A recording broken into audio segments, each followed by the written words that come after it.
বাংলাদেশের দ্বিতীয় স্বাধীনতা আমরা যেটা বলছি, যে যুবকদের মাধ্যমে আল্লাহ আমাদেরকে দিলেন, জালেমের এই জুলুম নিঃশেষ করে ইসলামের একটা সূর্য উঠতে যাচ্ছে বাংলাদেশে। যে যুবকগুলো নিজের জীবন পর্যন্ত দিয়ে গেলেন, আল্লাহ ওই যুবকদেরকে শাহাদতের সর্বোচ্চ মাকাম যেন দান করে। ইহুদি খ্রিস্টান সহ দাদা বাবুদের টাকা পয়সা খেয়ে অনেকে এখন উল্টাপাল্টা কয়েকদিন ধরে বলতেছে, শহীদ আবু সাইদ, শহীদ মুগ্ধ, শহীদ আবু রায়হান সহ পুলিশের এই পিছন ভ্যান থেকে যে উপর থেকে একটা ছেলেকে ফেলে দিয়েছিল, শহীদ ইয়ামেন, এখনো শহীদ হয়নি মনে হয়, শহীদ হয়ে গেছে। এই দৃশ্য দেখে তামাম দুনিয়ার মানবতা কান্না করেছে। কি অবস্থা বলেন তো, উপর থেকে মনে হচ্ছে কুকুরের বাচ্চা ফেলে দিচ্ছে। এরপরও জীবন পর্যন্ত দিয়ে যারা আমাদেরকে এই স্বাধীনভাবে চলাফেরা করার একটা পরিবেশ দিয়ে গেলেন, তাদের রুহের মাগফিরাত কামনার জন্য এলাকার যুবকেরা এই আয়োজনে আঞ্জাম দিয়েছে। আপনাদেরকে নিয়ে আমরা খুশি হয়ে আল্লাহর কাছে দোয়া করব। ক্বালা রাব্বুকুম উদউনি আস্তাজিব লাকুম, তিনি জানিয়েছেন আমার কাছে দোয়া করো, আমি ডাকের সাড়া দেব। সুতরাং তার কথা অনুযায়ী আমরা দোয়া করব। আজকে আসলে বের হয়েছে অনেক আগে, রাস্তাঘাটের অবস্থা এবং দূরও একেবারে কম না। গতকালকে সে সিরাজগঞ্জে ছিলাম, ওখান থেকে বাড়িতে, বাড়ি থেকে এখানে সারাদিন সারা রাত প্রায় গাড়িতে আসে। তারপর আল্লাহ সুস্থভাবে আমাদেরকে পৌঁছিয়ে দিয়েছেন, বলছে আলহামদুলিল্লাহ। কোরআনে কারীম উপস্থাপন যেভাবে করতে হয়, আমরা ওইভাবে কোরআন থেকে শিখে বলতে চাই। আল্লাহ পাক বলেন, কিতাবুন উনজিলা ইলাইকা ফালা ইয়াকুন ফি সাদরিকা হারাজুম মিনহু লিতুনদিরা বিহি ওয়া যিকরা লিল মুমিনিন। এই একটা কিতাব আপনাকে আমি দিয়েছি, একটু আওয়াজ বাদ দেন। কোরআনের কথা আরম্ভ হলে কথা বলা জায়েজ নেই, চুপ করে থাকা এবং শোনা দুইটাই ওয়াজিব। দুইটাই কি? সুতরাং আপনি ওয়াজিব তরক করলে, বেতের নামাজ ছেড়ে দিলে যেমন গুনাহ হয়, এখানে এখন কথা বললে অন্তত যতক্ষণ কোরআন আমি চালাবো এবং যদি না শোনেন আপনার গুনাহ হবে। ওয়াজিব তরক করার এই জন্য একেবারে নীরব নিস্তব্ধ হয়ে যায়। পৃথিবীতে কিতাব, এই যে কিতাবুন, এই একটাই মাত্র কিতাব আল্লাহ তার নাম দিয়েছেন কোরআনে কারীম। পৃথিবীতে অন্য যা আছে এগুলো কিতাব নয়, কিতাবের ব্যাখ্যা। এগুলো কি? কারণ একটা কিতাব ফেরেশতারা চেনে, পৃথিবীর কোনো কিতাব আর ফেরেশতারা চেনে না। আমরা এখন এই দেশে, বিশেষ করে বাংলাদেশ, ভারত, পাকিস্তান, এই তিনটা দেশে যারা দায়ী আল্লাহর কাজ করি, অধিকাংশগুলো টেনে বলি, যে যেদিকে আছে ওই দিকে টেনে নিয়ে যায় না। কোরআন কিভাবে প্রচার করা লাগে আল্লাহ এই আয়াতে শিখিয়েছেন। আল্লাহ তাআলা বলেন, কিতাবুন, এই একটা মাত্র কিতাব, উনজিলা ইলাইকা, যেটা আপনার প্রতি আমি নাজিল করেছি। তাহলে এই আয়াত দ্বারা বোঝা যায় পৃথিবীতে কিতাব আল্লাহ পাঠিয়েছেন শুধুমাত্র একটা। আর এখন দুনিয়ায় যত আছে এগুলো আর কিতাব নয়, কিতাবের ব্যাখ্যা। কি বলেন তো? এ পর্যন্ত শেষ না, আমি যে কথা বলি ওখান থেকে একটা শিক্ষা নিয়ে আসি, নিরপেক্ষ দৃষ্টি নিয়ে আপনি দেখবেন। কিতাব আল্লাহ বললেন কয়টা বলেন তো? সবাই বলেন। রাসূলুল্লাহকে আল্লাহ আদেশ দিচ্ছেন, ইয়া আইয়ুহার রাসূল বাল্লিগ মা উনজিলা ইলাইকা মির রাব্বিক, হে নবী, আপনাকে আমি যে কিতাব দিয়েছি ওই কিতাব, আপনার প্রতি যেটা আমি নাজিল করেছি ওইটা আপনি বাল্লিগ, তাবলিগ করেন, প্রচার করেন, ওটা মানুষের ভেতরে পৌঁছিয়ে দেন।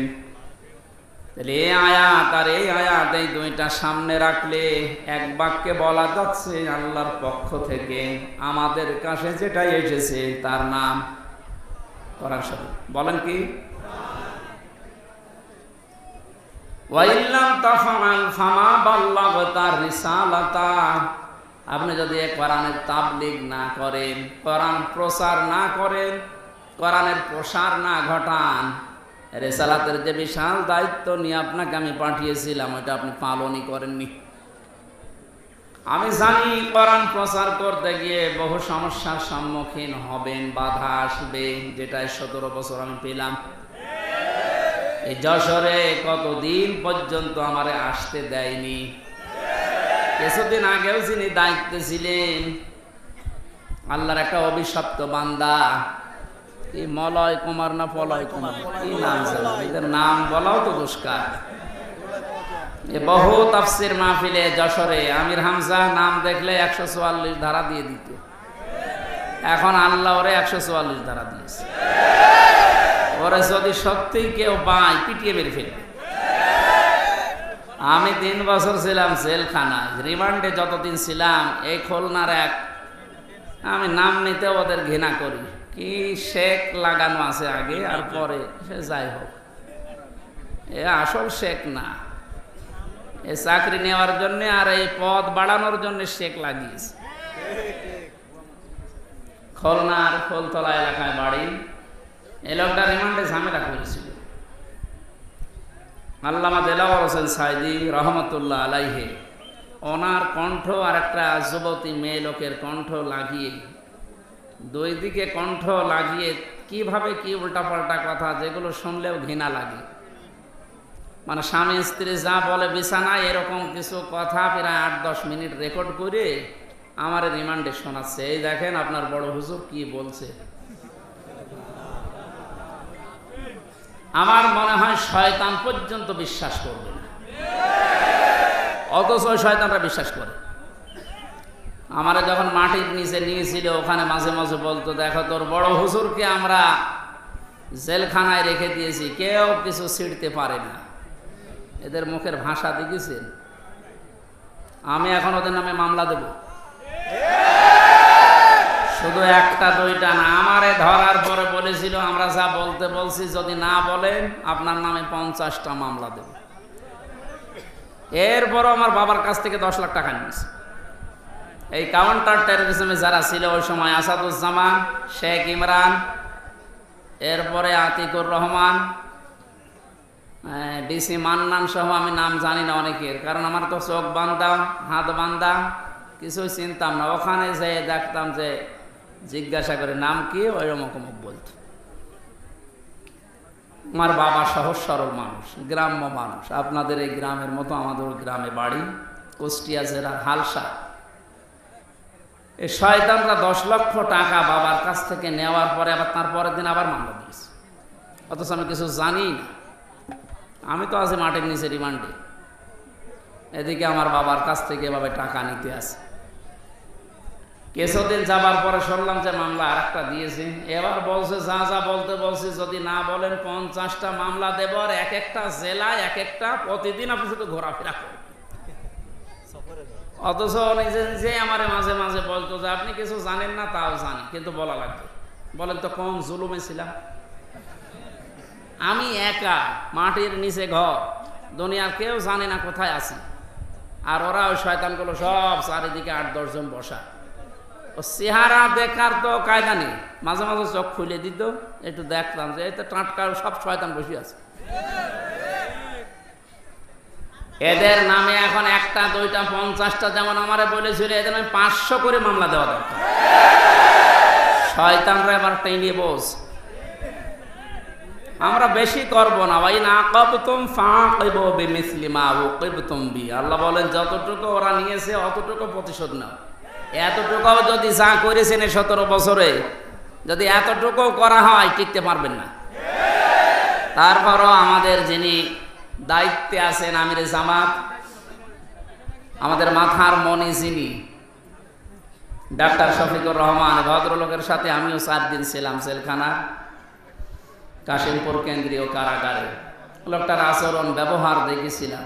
উনি যেহেতু ঘোষণা দিয়েছে যে না, অন্যায় ভাবে না, যতটুকু যার জুলুম হয়েছিল অতটুকু নিয়ে বাকিটা মাফ করে দিতে, আমরা মাফ করে দেব, কিন্তু যা করেছিলেন ওটা করার পর। কারণ একেবারে যদি বাবা শাহজালাল সব হালাল এটা করে দেয়, তো শয়তানরা আবার মাজা তুলে দাঁড়িয়ে আবার আমাদের কষ্ট দেবে। নূহ আলাইহিস সালাম দোয়া করেছিলেন একেবারে শেষে, আর যখন না পারলেন বললেন অকালা নূহ রব্বি লা তাদার আলাল আরদি মিনাল কাফিরিনা দাজ্জারা, হে আল্লাহ এদেরকে আর জমিনে তুমি দাঁড়াতে দিও না, এদের চিহ্ন পর্যন্ত আর রাখার দরকার নেই, এদের আন্ডা বাচ্চা পর্যন্ত যেন দুনিয়ায় না থাকে। ইন্নাকা ইন তাযারহুম ইউদিল্লু ইবাদাকা ওয়ালা ইয়ালিদু ইল্লা ফাজিরান কাফারা। কারণ এই শয়তান যেটা জন্ম দেবে ওইটা আরেক শয়তান হবে। এই জন্য বলছি, আল্লাহ রাব্বুল আলামিন নবী যখন দোয়া করতে পেরেছিলেন, আমরা তো সাধারণ মানুষ, ওনাদের মতো ঈমান, তারপর ওনারা বরদোয়া দিয়েছে যে আল্লাহ একটা আন্ডা বাচ্চা পর্যন্ত যেন না থাকে, কারণ থাকলে সেটা শয়তান হবে, ও যেটা জন্মাবে সেটা আরেক শয়তান হবে। ওই দিকে তাকিয়ে বরদোয়া করছি। আপনি যা করেছিলেন ওইটার হিসাব এখন কিন্তু আপনাকে দেওয়া লাগবে। সম্মানিত যশোরবাসী, যারা নিষেধ করতো এই 144 ধারা দিয়ে, আজ তারা কোথায় হারিয়ে গেছে। কত কায়দায় পালানোর চেষ্টা চালাচ্ছে, জনগণ পালাতে দিচ্ছে। দরবেশ বাবা পর্যন্ত দাড়ি কেটে নম হয়ে গেছে। শয়তান ওরে দেখে আর ভাবে আল্লাহ তুমি আমারে শয়তান বানিয়েছ। এটা তো দেখতে শয়তানের মতো লাগছে এখন, এমনকি প্রশাসন পর্যন্ত ওরা চিনতে পারে না। তখন ওর যে বন্ধু ছিল ওটা আরেক শয়তান। যাই হোক, এই শয়তান নাকি বলেছে আমারে একা নেবেন, মানে ওইটা আরেক শয়তান আছে। কে ওইটা? ওই যে দরবেশ। দরবেশ তো চেনা যায় না, শেষ পর্যন্ত নিয়ে গেছে দুইজনে। এখন একে ডিম খাচ্ছে উপরে নিচে বিভিন্ন জায়গায়। ডিমে জায়গা মতো দেওয়া দরকার। এরা মাটির নিচে আমারে নিয়ে যে নখ তোলে না, এই নখ তুলে নেয় যে সমস্ত জিনিস, যে এগুলো দেখাচ্ছিল যে এইগুলো দিয়ে আমরা নখ তুলি, আপনারা তুলবো।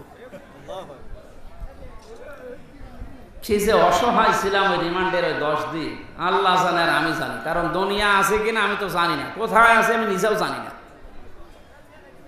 যোগাযোগ বিচ্ছিন্ন করে দিয়ে 3টা বছর জেলখানায় আমারে আলাদা ভাবে রাখতো। আমার আর মাওলানা মামুনুল হক রাখতো একেবারে ফাঁসির কন্ডেম সেলের ভেতর, 24 ঘন্টা তালা মারা, কেউ কথা বলতে পারবে। আমার মতো হাজার লক্ষ মানুষের এই দীর্ঘশ্বাস যেটা এখন ফেললাম, এটা একটা দীর্ঘশ্বাস না? এই শ্বাসগুলো আল্লাহর দরবারে কবুল হয়ে গেছে।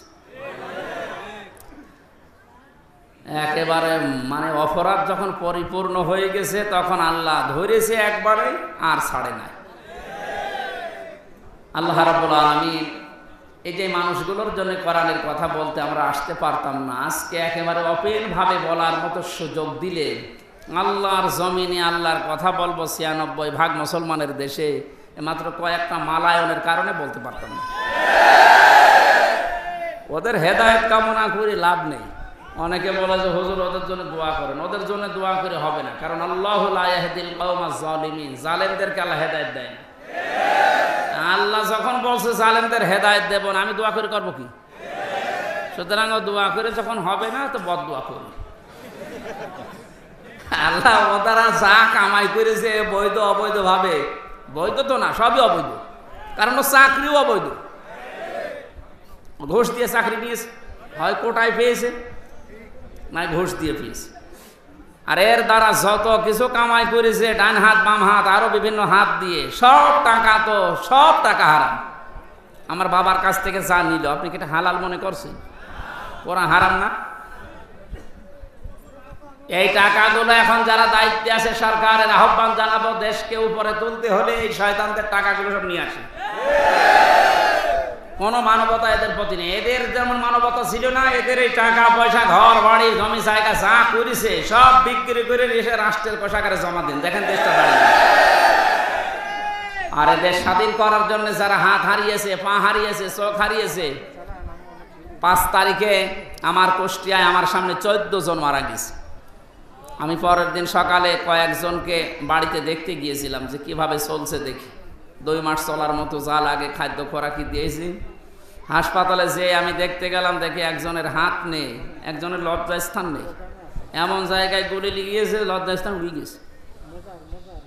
এই জায়গায় ঠেকিয়ে লাগিয়েছে গুলি, এই বুকে লাগিয়েছে গুলি। এই যে অসহায় মানুষগুলো চিৎকার করছে, হাড় ভেঙে চলে গেছে, 4-5টা হাড় একেবারে ভেঙে গেছে। এখানে কুষ্টিয়ায় হবে না, নিয়ে যাও যশোরে, যশোরে হবে না, নিয়ে যাও ঢাকায়, এভাবে দৌড়াচ্ছে। আমরা আহ্বান জানাবো এই মানুষগুলোর অবদান যেন আমরা অস্বীকার না করি। এই শয়তানদের টাকা পয়সাগুলো এখন সিজ করে এদের পরিবারকে দেওয়া দরকার। তাহলে অন্তত কিছু হলেও মানবতা দেখানো হবে। যে আল্লাহ আমাদেরকে কোরআনে কারিমের এই অনুষ্ঠানে এনে এখন ওপেন ভাবে কথা বলার সুযোগ দিয়ে দিলেন কিতাব থেকে। কি থেকে বলেন তো? আল্লাহ বলেন আপনি তাবলীগ করবেন কোরআনের, অথচ বিশ্বের দিকে আজ তাকান, কোরআনের তাবলীগ করতে গেলেই সমস্যা ছিল, আর বাংলাদেশে তো আরো বেশি ছিল। আমি কয়েকদিন আগে মালয়েশিয়া, সিঙ্গাপুর সহ কয়েকটা দেশ থেকে ঘুরে আসলাম। ওই সমস্ত দেশে তো, সিঙ্গাপুরে আমার মনে হয় 96% খ্রিস্টান আর বৌদ্ধ, মুসলমান 4%। ওখানে তো কোরআনের কথা বলতে নিষেধ নেই। আর এখানে 96% আমরা মুসলমান বাস করতাম, এরপরও কিতাব থেকে কথা বলতে গেলেই বাধা। হ্যাঁ, আপনি বাবার জীবনী বলেন, অসুবিধা নেই, বাবার জীবনী রংচং দিয়ে বলেন, কোনো অসুবিধা নেই। সে বাবা মরা হোক আর জিন্দা হোক, কথা বলতে গেলে বাধা দিত। কিসের কথা? আল্লাহ এই জন্য ইয়াসিমুকা মিনান নাস দিয়েছেন। আমি জানি যে বাধা আসবে, বিভিন্ন সময় কোরআনের কথা বলতে বলতে গিয়ে বাধা এসেছে এবং আসবে। আপনাকে আমি আল্লাহ নিজে সাহায্য করব। ওই আল্লাহ এখন আর নেই। এখনো যদি সত্যি আমাদের ঈমান ওই পর্যায়ে পৌঁছি, আমরা কোরআনের তাবলীগ আরম্ভ করি দল মত নির্বিশেষে সবাই, আল্লাহর সাহায্য এখনো দেখা সম্ভব। ইন্নাল্লাহা লা ইয়াহদিল কওমাল ফাসিকিন, ইন্নাল্লাহা লা ইয়াহদিল কওমাল কাফিরিন। আল্লাহ বলেন কাফের যারা সত্যকে জানার পরে গোপন করে রাখে, এরা হচ্ছে এক প্রকার কাফের। কাফের মানে গোপনকারী। কাফের মানে কি? এই জন্য মুসলমানদের ভেতরে অনেক নামধারী কাফের এখন আছে, যারা সত্যকে সত্য জানার পরও এখনো গোপন করছেন। ইহুদি খ্রিস্টানদের টাকা পয়সা খেয়ে সত্যটা বলতে চাচ্ছেন না, আপনি আর এক ধরনের কাফের। গত 2 দিন একটা ভিডিও দেখে খুব মন খারাপ হয়ে গেল। এই যে আহলে হাদিসের নামে এক ভাই, কি রফিক নাকি নাম যেন, কোথা থেকে লেখাপড়া করেছে আমি জানি না, উনি বলছে শহীদ আবু সাইদ ও শহীদ হয়নি, ও নিজে আত্মহত্যা করেছে। হাজার হাজার মানুষ ওখানে যে উনি বুক পেতে দিল। আরে ভাই, বুক মানুষ এমনি পেতে দেয়? কত বড় কঠিন অবস্থায় ছিল এই মানুষগুলো, আপনি টের পাচ্ছেন? এই 17 বছর লক্ষ লক্ষ যুবকেরা লেখাপড়া করে 1st ক্লাস ফার্স্ট, এরপরও কোটার কারণে, এই জালেমদের কারণে চাকরি পায়নি। যারা 5 পয়েন্ট হয়ে চাকরি হয় না, 2 পয়েন্টে চাকরি হয়ে যাচ্ছে। গোপালগঞ্জের দৃশ্যগুলো দেখেননি? কি কারবার চলছিল!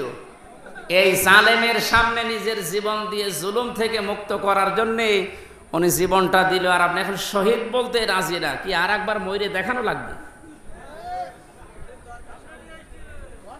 কোরআনের কথাগুলো খুব খেয়াল করে শোনেন তো, হয়তো আপনি এইভাবে চিন্তা করেননি। যারা আলেম আছে তাদেরকে বলছি, ওয়ালা তাকুলু লিমান ইয়াকতালু ফি সাবিলিল্লাহি আমওয়াত বাল আহয়াউ ওয়ালাকিন লা তাশউরুন। সূরা বাকারা 154 নম্বর আয়াতে আছে, আল্লাহ বলেন কেউ এ কথা বলবি না। শুধু হামজা বলবি না তা না, শুধু ওই রফিককে আল্লাহ বলেন না ওই রফিক তুই বলবি না তা না, কেউ বলবি না এই কথা। ওয়ালা তাকুলু, বহু বচন।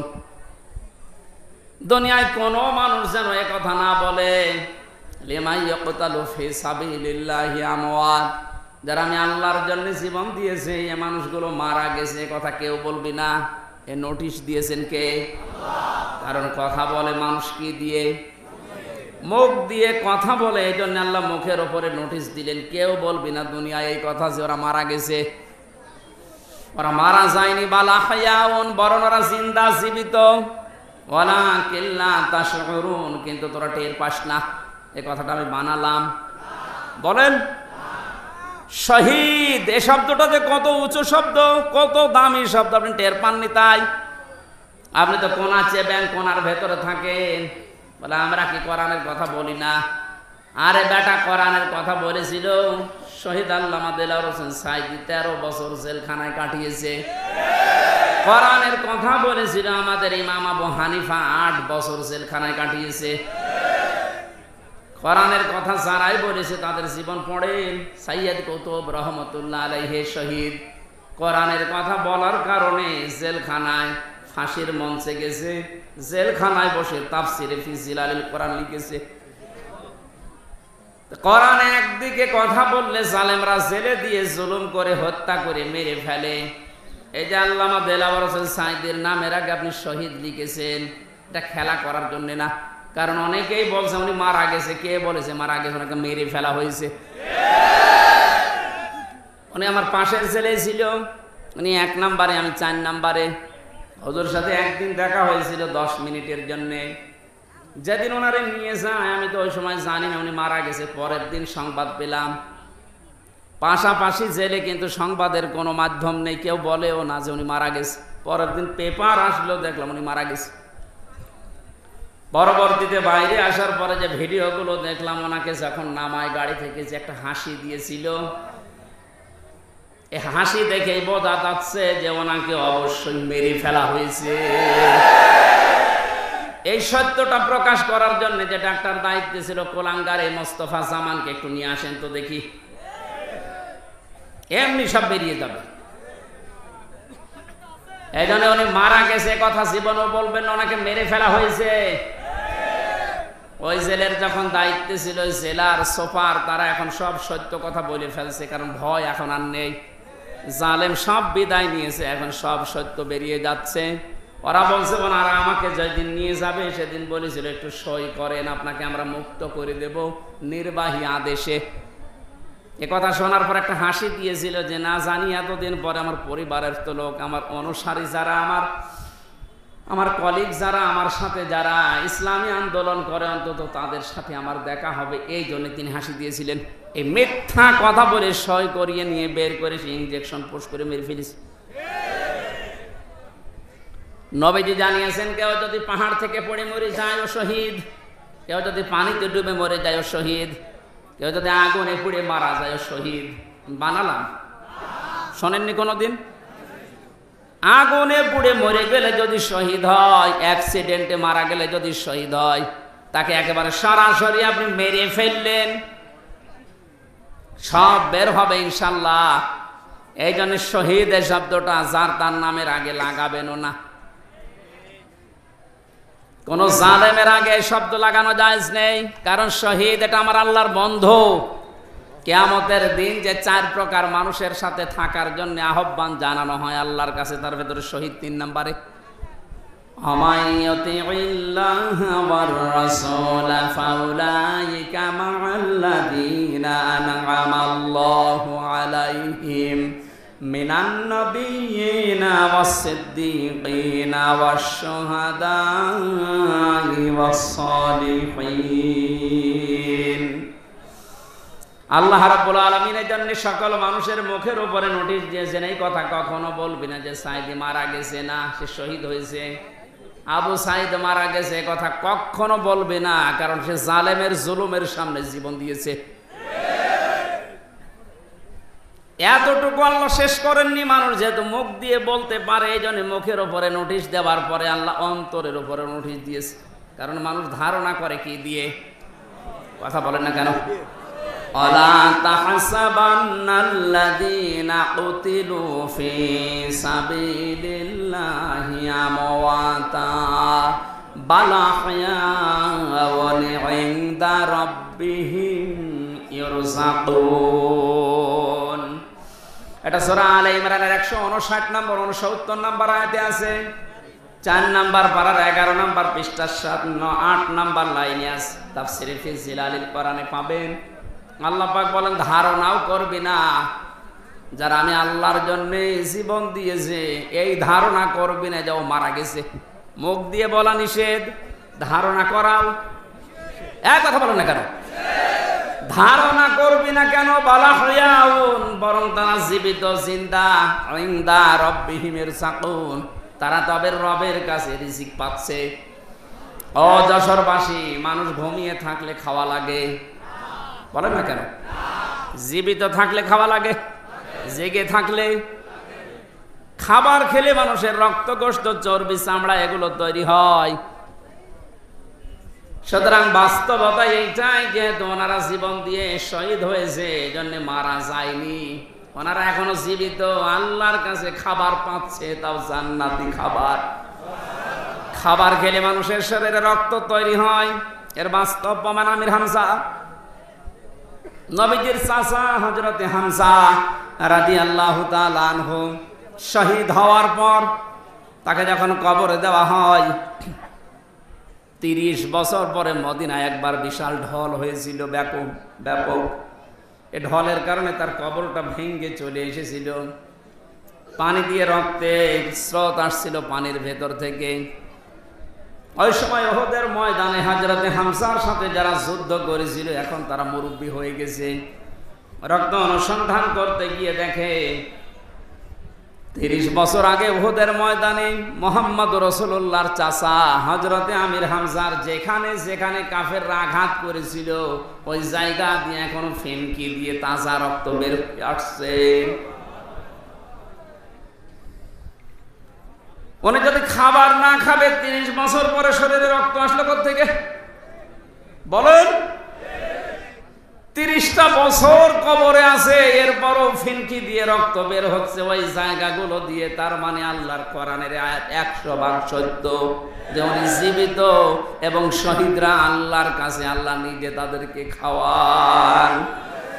এই জন্য যারা একথা বলছেন, আজ মানুষের ভিতরে বিভ্রান্তি ছড়াচ্ছেন, অবশ্যই আপনি কিছু না কিছু মনে হয় খেয়েছেন। ইহুদি খ্রিস্টান দাদা বাবুদের কাছ থেকে কিছু হয় খেয়েছেন, নাই গাঁজা খেয়েছেন, তাও যেমন তেমন গাঁজা না, মিয়াদ উত্তীর্ণ গাঁজা। তাছাড়া এই কথা কেউ বলতে পারে ও কিসের আলেম হয়েছে আমি তো বুঝি না। কোরআনের স্পষ্ট আয়াত এগুলো, সূরা বাকারার 154 নম্বর আয়াত, সূরা আলে ইমরানের 169 নম্বর আয়াত। আরো দেখানো লাগবে আপনাকে, 93টার উপর আয়াত আছে শুধু শহীদদের মর্যাদার কথা বলতে গিয়ে আল্লাহ। আর তারা এখন উল্টাপাল্টা ছড়াচ্ছে। এই যেহেতু টাকা পয়সা পাচ্ছে, কারণে জালেমদের তো টাকার অভাব নেই, কোটি কোটি টাকা এখনো বিভিন্ন জায়গায় জালেমদের আছে, ওই টাকাগুলো এই জালেমদের দেশ, কারণ এগুলো আর একটা জালেম। কোরআন যারা গোপন করে এরা আল্লাহর কাছে সবচাইতে বড় জালেম। এটা তো আমি বানালাম নাকি? ওমান আযলামু মিম্মান কাতামা শাহাদাতান ইনদাহু মিনাল্লাহ আমাল্লাহু বিগাফিলিন আম্মা তা'মালুন। সূরা বাকারা 1 নম্বর পারা 20 নম্বর পৃষ্ঠার 13 নম্বর লাইনের 140 নম্বর আয়াতের প্রথম অংশে আছে, আল্লাহ পাক বলেন, বড় জালেম দেখতে চাও দুনিয়ায়, আমেরিকায় যাওয়া লাগবে না, ভারতে যাওয়া লাগবে না, সব চাইতে বড় জালেম আমি আল্লাহর নিকটে। আসলাম ইসমে তাফজিল, এর চাইতে বড় শব্দ আর নেই, এটা সুপারলেটিভ ডিগ্রি। আল্লাহ বলেন বড় জালেম আমি আল্লাহর কাছে ওই লোকটা যার কাছে কোরআন থাকার পরে দুনিয়ার কোনো স্বার্থ পেয়ে গোপন করে দেয়। এটা বাংলাদেশে নেই। এই জন্য কিতাব প্রচার করা লাগবে আমাদের। কি প্রচার? সব দল মত বাদ দিয়ে যদি কিতাব প্রচার করতে পারতাম, বাংলাদেশে যেমন ইসালে সাওয়াবে বাধা দেয়নি, ওরস শরীফে বাধা দেয়নি, মিলাদ শরীফে বাধা দেয়নি, নওরোজ শরীফ হয়, খসরত শরীফ হয়, গোসল শরীফ হয়, কোনো বাধা নেই, তাহলে তাফসিরুল কোরআন মাহফিলেও কোনো বাধা আর থাকবে না। খুশির বিষয়, কালকে গতকালকে অন্তর্বর্তীকালীন সরকারের প্রধান উপদেষ্টা ডক্টর মোহাম্মদ ইউনূস ঘোষণা দিয়েছে, এই দেশে আর কোনোদিন কোরআনের কথা বলতে গেলে কোনো প্রশাসন, কোনো নেতা খেতার কাছে অনুমতি নেওয়া লাগবে না। ধন্যবাদ জানাই তাকে, আল্লাহ যেন তাকে এই কথার কারণে হেদায়েত দান করে। অনেক উত্তম কথা না? 3 বছর জেল খাটার পরে মনে করলাম যে যাক, এবার মনে হয় আমার অনুমতি দেবে। ওরে আল্লাহ, এরপর দেশে আরো কঠিন। আমার কুষ্টিয়ার যে আল্লাহর ওলি ছিল মাহবুবুল আলম হানিফ, এই লোকটাই হাইব্রিড। আমি জেলখানায় যখন ছিলাম, আমার পরিবার নাকি ওনাকে বলেছিল যে আপনি ধরিয়ে দিলেন, আপনি বলে না আমার হাইব্রিড নেতা বলেছে, ওর কোনো বের হওয়ার সুযোগ নেই। আপনি তো হাইব্রিডই। এখনো যে পজিশন কুষ্টিয়ায়, আমার মনে হয় এখন তো আরো 100 ভাগ। এর আগে এই 17 বছরও যদিও আমার সাথেও ভোটে দাঁড়াতো ফেল করত, আর সে বারবার এমপি হয়ে যায় বিনা ভোটে, রাতের ভোটে। আর এই লোকটা এই খুলনা বিভাগের কমিশনার যিনি ছিল তারে ঘোষণা দিয়ে জানিয়েছে যে উনি যেন এই 10টা জেলায় কথা বলতে না পারে কোরআনের কথা। এটা জালেম না? জালেমের বাড়ি ঘর ভেঙে মানুষ ইট পর্যন্ত খুঁজে দিয়ে চলে গিয়েছে। কয়েকদিন আগে দেখতে গিয়েছিলাম, মানুষ বলছে নমরুদের বাড়ি কি দেখবে, ওর বাড়ি আর নেই। আমার মনে হয় এই সমস্ত নমরুদ মার্কা যারা এই 17 বছর কোরআনের অনুষ্ঠানে এসে সরাসরি আলেমদের গায়ে হাত দিয়েছে, মাইক কেড়ে নিয়েছে, দেখেননি? এগুলো পৃথিবীর বড় জালেম। এই জালেমদের বাড়িগুলো এখন আবু জেহেলের বাড়ির মতো পায়খানা বানানো দরকার। বিশেষ করে আমার কুষ্টিয়া এরা 2 ভাই, আতা পাতা আর হানি, আরো আছে শয়তান, আমি নাম নিলাম না। এইগুলোর বাড়ি এখন দেখে দেখে অনেকে বলছে হ্যাঁ দাবি তোলেন যে এগুলো আমরা আবু জেহেলের বাড়ির মতো সরকারি পায়খানা বানাবো। জায়গাগুলো অভিশপ্ত। ওর বাড়ির আশপাশে যারা, তারাও এখন বরদোয়া করছে যে কি করতে জালেমের বাড়ির পাশে বাড়ি বানালাম। যশোরবাসী, কোরআনের যে মেসেজটা দেওয়ার জন্য পর্যন্ত আসলাম, তাহলে কোরআন আজকে থেকে প্রচার করা লাগবে দল মত নির্বিশেষে, এটা দায়িত্ব মনে করে। এটা কিন্তু নামাজের মতো ফরজ একটা কাজ। আমি আবার একটা কথা স্মরণ করাচ্ছি, 17 বছর যারা তাফসির মাহফিলে, ওয়াজ মাহফিলে, কোরআনের অনুষ্ঠানে আলেমদের মাইক কেড়ে নিয়েছে, বাধা দিয়েছে, অনুমতি দিতে চাইনি, একটাকেও কোনো মাফ নেই, কোনো ছাড় নেই। এদের অর্থ সম্পদগুলো এখন কোরআনের প্রচারের কাছে ব্যয় করবেন। আর এদের ওই বাড়ি ঘর জায়গা জমি যেগুলো আছে ওগুলো তো অভিশপ্ত জায়গা, ও জনগণের জন্য টয়লেট বানানো লাগবে। এইটাই হবে উত্তম বিচার। কারণ ও জায়গায় কেউ মানে বসবাস করতেও চাইবে না, কারণ জায়গাটা অভিশপ্ত। আমরা হজে গিয়েছিলাম, একটা জায়গা আছে, ওই জায়গা থেকে পেছন থেকে আওয়াজ দেওয়া হয় যারা মুআল্লিম, বলে এই জায়গা তাড়াতাড়ি পার হন, এটা গজবের জায়গা। তাহলে গজবের জায়গা তাড়াতাড়ি পার হওয়া দরকার। এই গজবের জায়গাগুলো আবু জেহেলের বাড়ির মতো টয়লেট বানানো দরকার। এমনকি সর্বোচ্চ গজবের জায়গা যেটা এদেশে মানুষ ভেঙে আগুন ধরিয়ে পুড়িয়ে দিয়েছে, ওই জায়গাটাও এখন টয়লেট বানানো দরকার। আমি কাবা শরীফ তাওয়াফ করার পরে উপর দিয়ে ঘুরছিলাম, হঠাৎ করে পুলিশ আমারে, আমি বললাম ভাই এতক্ষণ তো ভালো ছিলাম, এখন আমার পেটে ব্যথা করছে। আমারে বলে ইয়া হাজিউল হুজ্জাত আইনা বিলাদুকা, হাজি দেশ কোথায়? যে তুমি বাংলাদেশ থেকে এসেছি। ওনার ভাষা দিয়ে আমারে বলছে আপনি জানেন না এটা কোন জায়গা? না তো। যে আবু জেহেলের বাড়ি, আপনি এখনো পায়খানা না করে দাঁড়িয়ে আছেন। তাড়াতাড়ি করে, আরে আল্লাহ, পায়খানা করে দেখি আমার পেটের ব্যথা ভালো হয়ে গেছে। তার মানে এই বাড়িগুলো এখন ওই রকম অভিশপ্ত, ওখানে গেলে কিছু না করলে পেটের ব্যথা ভালো হবে না। সে 32 নাম্বার বলেন আর 16 নাম্বার বলেন আর 48 নাম্বার বলেন, এই সমস্ত জায়গাগুলো এখন পায়খানা বানানো সব জনগণের দাবি। এখান থেকে জুলুমের সূচনা হয়ে সারা দেশে ছড়িয়েছে। এই কথা বলেন। আপনার এখনো জালেমদের প্রতি সিম্পিতি কাজ করে, তাহলে ব্যারিস্টার আরমানের স্ত্রীর কাছে আপনি কি জবাব দেবেন বলেন?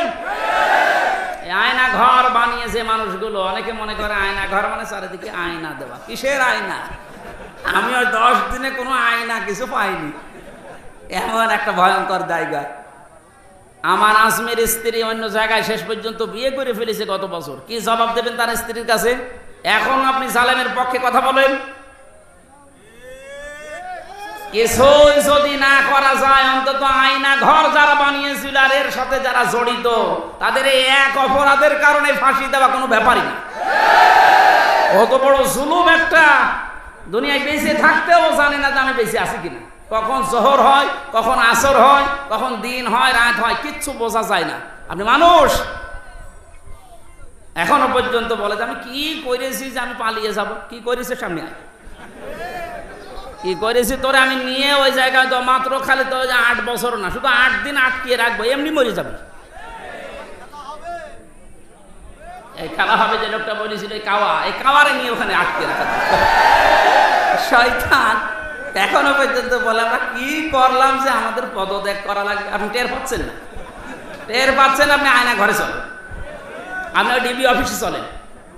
আহ্বান জানাচ্ছে, এটা যেহেতু রেকর্ড হচ্ছে, বাংলাদেশে শুধু ওই ডিসিএফআই এর যে আরবির নিচে ওই মাটির আয়না ঘর না, এই শুধু এই কাউন্টার টেররিজম এই ডিবি অফিসে না, বাংলাদেশের বহু জেলাতে এখনো গোপালগঞ্জ সহ অনেক জায়গায় আয়না ঘর আছে। এই জায়গায় এখনো মনে হয় মানুষজন আছে, যদি খোঁজ নেওয়া যায় পাওয়া যাবে। যারা আছে তাদেরকে এই মুহূর্তে মুক্ত করার দাবি জানাচ্ছি। এর চাইতে মানবতা বিরোধী অপরাধ আর হয় না। আল্লাহ আমাদের সম্মতি দান করুন। কোরআন প্রচার করতে গেলে গোপনকারী আল্লাহর ভাষায় জালেম, আমরা জালেম হতে চাই। সুতরাং তেলাওয়াতকৃত আয়াতটা সামনে রেখে যেহেতু তাফসীর লিখেছেন, হক আদায় করার একটু চেষ্টা চালাচ্ছি। সব বাদ দিয়ে দিলাম। আপনারা তাফসীরে ফি জিলালিল কোরআন আর ইবনে কাসির এই দুইটা একটু যদি পান, সূরা আরাফের এই প্রথম 1, 2, 3 আয়াত একটু দেখে নেবেন, তাহলে আমার এই কথাগুলোর অর্থ খুঁজে পাবেন। সূরা আত-তাওবা 111 নম্বর আয়াত, একটা মাত্র আয়াত পড়েছি। দেখি আমরা আয়াতের ভেতরে কি পাই। জবান খুলে পড়েন। এই একটু বসেন, আপনারা অনেকক্ষণ বসে আছেন, অনেকের বিভিন্ন জায়গায় যেতে মনে পড়ছে না। আর একটু সময় দেওয়া যাবে না? আউযু বিল্লাহি মিনাশ শাইতানির রাজিম। বিসমিল্লাহির রহমানির রহিম।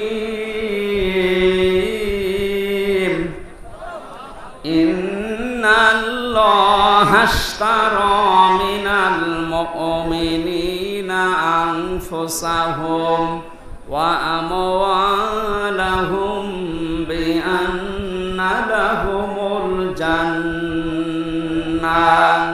সাদাকাল্লাহুল আযীম। আল্লাহ পাক বলেন, অবশ্যই আমি আল্লাহ, এই আল্লাহর কথা শোনাচ্ছি, খুব খেয়াল করি। অবশ্যই আমি আল্লাহ কিনে নিয়েছি, ক্রয় করে নিয়েছি মুমিনদের কাছ থেকে, তাদের জান এবং মাল বিনিময়ে তাদেরকে জান্নাত দিয়ে দিয়েছি। 4টা কথা পেয়েছি আয়াতে। কয়টা? আপনারা শুনছেন তো? এখানে সরাসরি কিনা বেচা চলছে। কিনতে চাচ্ছেন কে? তাহলে এখানে ক্রেতার নাম কি বলেন? আরো জোরে বলেন। বিক্রেতাকে? না না, আমরা না, মুমিনরা। কারা? এ বেনজিরের সম্পদ আল্লাহ কিনবে? এক কথা বলেন। যা সম্পদ সবই তো অবৈধ। এ পলকের সম্পদ কিনবে? এ পলয়ের সম্পদ কিনবে? আল্লাহ এই জন্য মিনাল মুমিনিনা দিয়েছেন। যার তার কাছে আল্লাহ কিনতে চান না, কারণ যেটা দিতে চাই এটা তো দুনিয়ার কোনো সাধারণ জিনিস না, এটা জান্নাত। সে জান্নাতের একটা শিকের মূল্য তামাম বিক্রি করলে হবে না, এরকম একটা দামি জিনিস দিয়ে আল্লাহ কিনতে চাচ্ছেন। সবারটা না। মিনাল মুমিনিনা না দিয়ে আল্লাহ যদি মিনাল মুনাফিকিনা দিত, তাহলে এদেশে সবারটা আল্লাহ কিন্তু। কথা বলেন না কেন? এই জন্য আল্লাহ কিনতে চান সরাসরি মুমিনেরটা। কারটা? এদেশে মুমিন এখন কম না বেশি? দিন দিন বাড়তেছে। 5 তারিখ পর্যন্ত মুমিন মাত্র এই দেশে কোরআন আর হাদিস অনুযায়ী মাত্র 20% ছিল। এই 5 থেকে আজ 21, এই কয়দিন? এই 16 দিনে অলরেডি একটা জরিপ পেলাম, 35 ভাগের উপরে মানুষ এই দেশে আছে এখন যারা ইসলাম রাষ্ট্রীয়ভাবে চাচ্ছে। যেভাবে শুরু হয়েছে আমার তো মনে হচ্ছে এভাবে যদি কিছুদিন চলতে থাকে 51 ভাগ তৈরি হতে আর বেশি দিন লাগবে না। কারণ এটা কোরআনের নির্দেশ। আরাইতান নাসা ইয়াদখুলুনা ফি দীনিল্লাহি আফওয়াজা। হে নবী, আপনি যখন দেখবেন যে আল্লাহর সাহায্য এসে গেছে, বিজয় তখন পাবেন, আর বিজয় হলে দলে দলে মানুষ ইসলামে প্রবেশ করবে। শুধুমাত্র ডাক্তার মতিউর রহমান এবং আলেমদের একামতে দিনের দায়িত্ব যারা পালন করে, এই কর্মী, এই খাদেমদের একটু চেষ্টার কারণে আমরা চর্মচোখ দিয়ে দেখতে পাচ্ছি এই দেশে আজ দলে দলে মানুষ বুঝে ইসলামে প্রবেশ করছে। এমনকি জালেমদেরও যারা সাপোর্ট করতো তারা বলছে না, ভুল হয়ে গেছে, তারা এখন ইসলামে আসতেছে। এই হিসাবে 35 ভাগ প্রায় হয়ে গেছে। 51 ভাগ যদি হয়ে যায় এই দেশটা একটা রোল মডেল হয়ে যাবে। কোরআনের কথা কখনো মিথ্যা হবে না। চর্ম চোখে আমরা দেখতে চাই যে এই কোরআন দিয়ে বাংলাদেশ চলছে। এই 16 দিনে যদি 20 থেকে 35-15 ভাগ বেড়ে যায়, আর 20 দিন সময় দেন, 51 ভাগ পার হয়ে যাবে ইনশাআল্লাহ।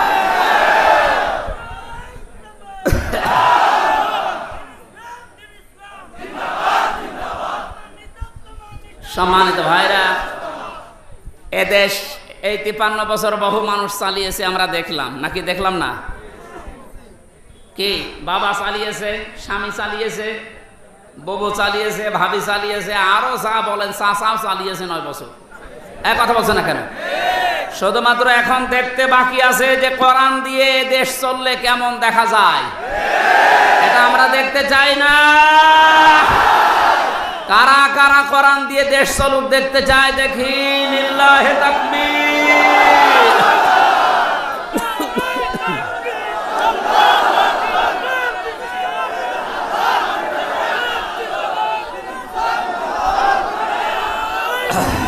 আলহামদুলিল্লাহ,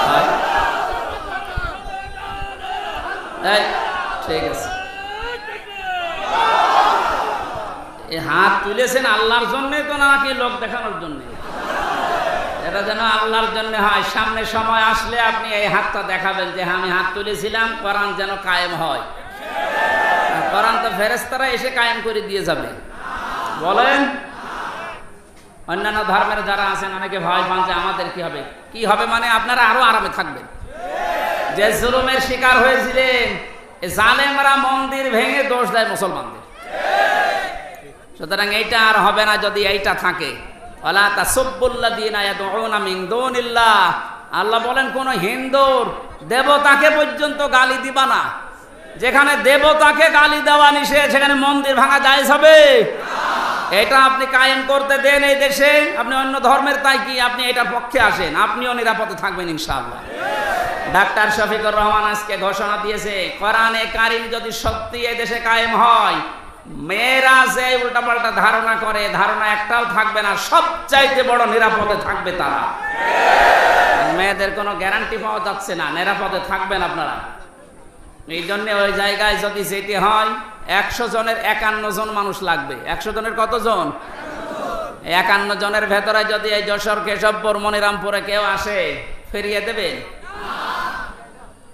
অবশ্যই আপনাকে চেষ্টা করা লাগবে। আপনি এইটার পক্ষে আছেন, কারণ এইটা যদি ওখানে যায় আপনি নিরাপদে থাকবেন মায়ের কোলে শিশুর মতো। আল্লামা দেলাওয়ার হোসেন সাইদি রহমতুল্লাহ আলাইহে ওনার এলাকায় যখন তাফসির মাহফিলে যেতাম পিরোজপুরের, হিন্দুরা পর্যন্ত, আমি তো যেতাম ওই সময় বাসে অথবা এ পরিমন নসিমন, এই সময় গাড়ি তো ছিল না।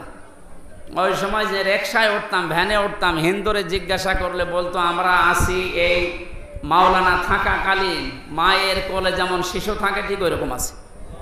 একটা হিন্দু যদি আলেমের পক্ষে কথা বলতে পারে, অথচ এই দেশের বহু মুসলমান নামধারী জালেম এই আলেমের ফাঁসি চেয়েছে। তার ভেতরে অবৈধ বিচারপতি মানিক একজন, শাহরিয়ার কবির একজন, জাফর ইকবাল। এই কথা বলছে না কেন? এগুলো মানুষ নামে কলঙ্ক না?